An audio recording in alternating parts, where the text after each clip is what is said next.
Good morning. And a bit of an impromptu one this morning because I wasn't intending to comment on this subject for some time, as I've got other videos I want to get to, and frankly I was getting a little bit bored of it. But EA have thrown me a curveball, and I woke up this morning and saw that EA have had another hit to their share price. Actually, what happened was yesterday their share price went down another 4.9% on the day. And that brings it to 7.89% over 5 days. And that's on top of a 9.73% drop over the period of November. And as an interesting aside to that, and I don't know what significance this has because I'm not a market analyst, and I'll leave this to you to make up your own minds about this, but Activision Blizzard also lost 5% off their share price in the period of November. So it's interesting to note that this isn't just EA that have taken a hit here. And, I'm wondering if maybe this is a kind of knock-on effect from what's happened with EA. And obviously Activision have had some criticism as well for their use of loot boxes in COD World War II. But while 5% off Activision Blizzard is fairly significant, it's interesting to note that the 4.9% that EA lost yesterday is almost what Blizzard Activision lost over the whole period of November. So it does seem that EA are still at the tip of the spear here, and that they're the ones getting most of the fallout from this whole loot box debacle, and rightly so as well, given what's been going on with them. On top of that, though, it seems that they've taken a drop of 14.7% over the last 3 months. So they've had a pretty bad tail end to this year. And whether this is all entirely down to the fallout from Star Wars Battlefront 2, well, that's open to debate, isn't it? But despite EA's constant attempts to get out and spin this issue, it doesn't seem like they're having much success. It seems that gamers aren't really buying their nonsense any longer. And, they can tweak the game to try and placate us as much as they like, but all the while they keep making games with even worse mechanics, then we're not going to buy it, are we?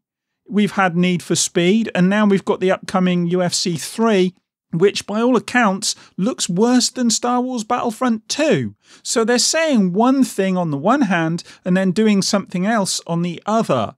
It just seems like they're trying to blow smoke up our asses, to be honest. If you look at this share price, and I don't want to get too far ahead of myself on this because it could just be a blip, and we'll get to that a little bit in a minute. But it looks to me like the snowball's reached the top of the hill and now it's started rolling.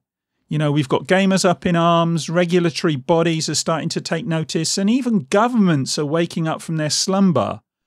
EA have, in effect, been caught in a shitstorm of their own making, and now they're scrabbling around trying to extricate themselves from it, but they don't seem to have any way of doing that. And I think this goes back to some degree to something I was saying yesterday, in that they are so wrapped up now with these microtransactions in their games that when this started to break and these problems started to arise, there was not a lot they could do. They're kind of stuck.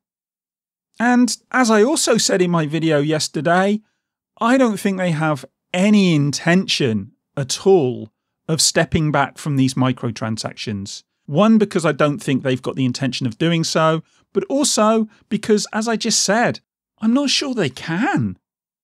But look, let's get this into perspective, because there's been a nearly 5% drop off their share price just yesterday, and they lost nearly 10% off their share price in November. But if you start to look more broadly at their share price, then it doesn't look as bad. And I think we do, as I said before, have to have a little bit of perspective. If we look at the graph for yesterday, then you can see the drop there, and it's fairly obvious. If you go to the drop for 5 days and you look at the graph there, again, it's a fairly obvious drop. If you go to 1 month, it still looks pretty poor. But then let's broaden it out and look at it over a year, and the trend reverses. And you can see, obviously, there's a drop at the end there for November and into December.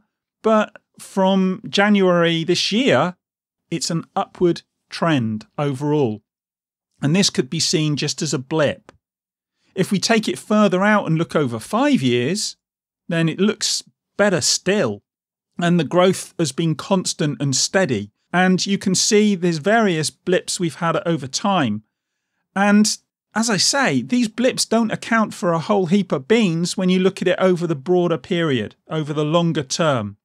And then if we go out and we look at it from the 1990s onwards, you can see from 1993 till now, it's been a pretty steady growth apart from 2008, which was the financial crash. And you had a big dip in 2008, and then it was fairly steady from there until, 2012? And from 2012 till now, it's been steadily on the rise.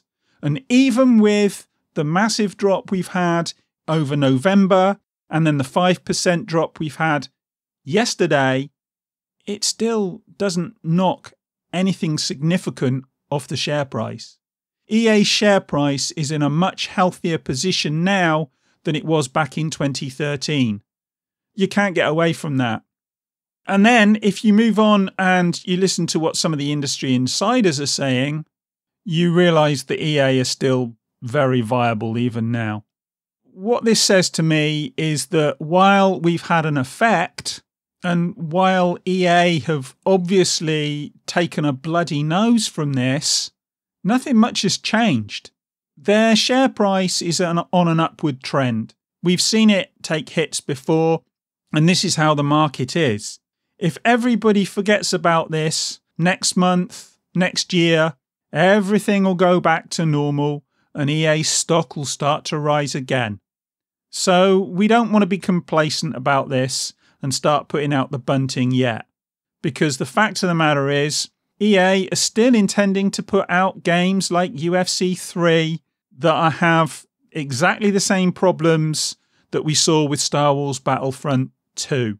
And you can bet your bottom dollar, if we don't keep the pressure on, we're going to get it with games like Anthem as well. So while that 5%, nearly 5% anyway, that came off the share price yesterday is significant, and while the drop in share price that happened in November is even more significant, at the moment, this could just be a blip. And what we want is we want the pressure to remain on EA and for them to have a major rethink. And that's not something they're doing at the moment. But anyway, that's me done. I don't know what you think about this, what you make of this 5% drop on top of the previous drops they've had recently. But let me know in the comments and we can have a chat about it. I don't think any of this is over yet, though. But anyway, that's me done. I'll speak to you in the next one. Bye.